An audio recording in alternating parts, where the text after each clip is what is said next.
In this short video, I'm going to discuss why a lot of the scientists are socialists. Now, if you look at capitalism, it's all about growth. Now, it's important to understand what growth is because most people misunderstand it. Some say that it's about moving forward and leaving others behind.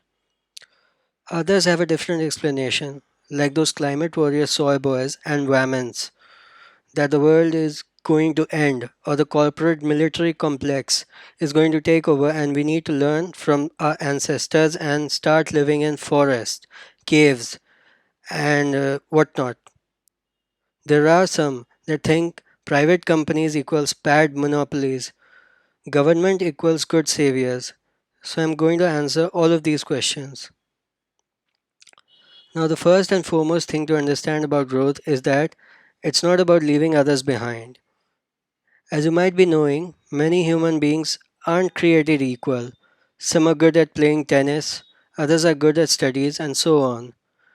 So, if you're of that primitive belief that by not making everyone study science, you're leaving someone behind, then you're totally wrong.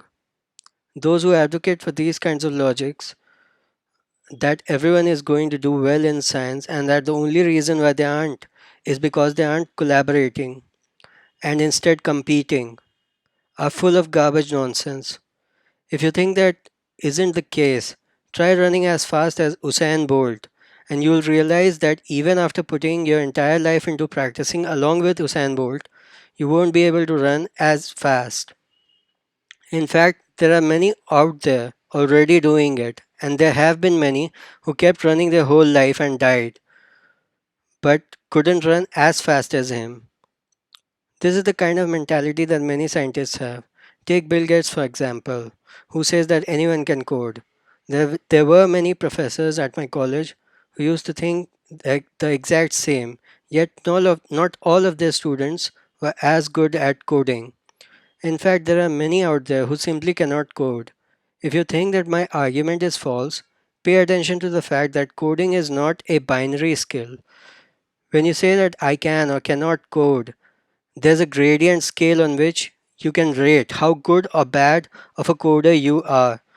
And there's no fixed boundary or threshold fixed on top of it that would determine whether or not you qualify as a coder. For a person like me, the bar would be much higher, but for an average layman, even writing a few basic if else statements would suffice. So to say something like anyone can code is false or incomplete statement that is terribly misleading and and only shows the lack of basic economic concepts in your knowledge, which generally leads to several conflicts in such a person's ideology. Now, I, for instance, know many such people personally who would want people to go through all of the cumbersome process of doing even the basic of tasks, probably thinking that it's going to make them learn how to do things, or maybe they just enjoy watching people struggle. Yes, I'm talking about open source developers. If you ever look at their licensing, you'll realize that in general, you cannot use their code in proprietary software and it has to carry forward the same licensing. So it really boils down to spreading communism and has nothing to do with pro consumerism, which really is a capitalist principle. In fact, over time, some of them have grown to hate user friendliness because they think that it makes people use proprietary software and think that these things are mundane and people should learn to adjust to whatever is being thrown at them.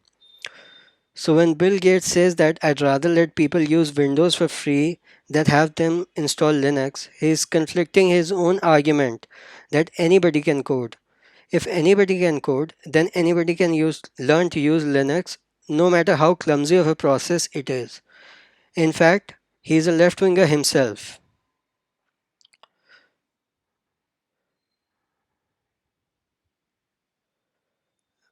If you look closely, many of the socialist policies devised by the EU stem from the exact same belief that by letting immigrants into the country and helping them out through social security and admitting them into colleges, they'll be able to find the next Somalian Newton or the next Syrian Einstein because all human beings are created equal.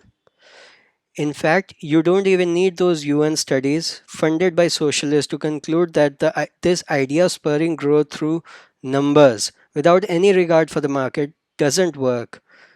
You already have the result out there. Europe isn't growing and it never grows and is probably already in a recession as of now.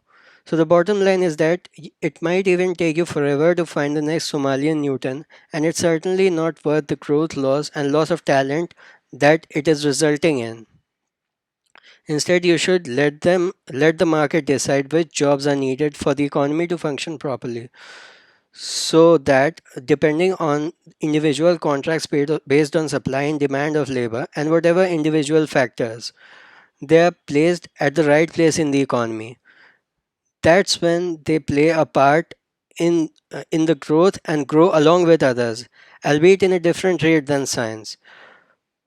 Forcing them into science and sacrificing growth and talent in favor of the idea that you shouldn't leave them behind doesn't uplift them. Rather, it simply stops others from growing and gives you the illusion that they are not being left behind. As far as corporate military complex is concerned, just keep in mind that the government, even if democratically elected, that's the largest monopoly, and the more authoritarian they are, the more power over the economy they have, and hence a monopoly. The idea that the government should exercise more power because they are the saviors is simply misleading because they can implement martial law anytime they want to. Obviously, they're going to do it in a populist manner, whether it be nationalism or socialism, to keep most of the people calm. You shouldn't be fearing private military anymore than you fear the national one because, in my view, the government has a more grim agenda to impose, and impose than any of the corporations. And at the end of the day, you do have a constitution and courts to protect your rights. I really hope that someday in the future, people also have access to private military insurance, just like private healthcare insurance. Now, coming back once again to scientists, as previously mentioned, they completely lack understanding of the fundamental economic concepts. They think that a socialist government is going to keep their funding going no matter what they do. Because most of the things that they do aren't driven by what the economy needs or what people want. Rather, it's driven by what they want to do. Basically, what they keep doing all the time is just their passion or hobby, and they want it to continue at the cost of everything else. The more funding they get, the happier they are. They also don't want to be accountable to anyone with what they do. They don't want to be dictated by people or the market, and a pro science authoritarian socialist government is the best way to get there.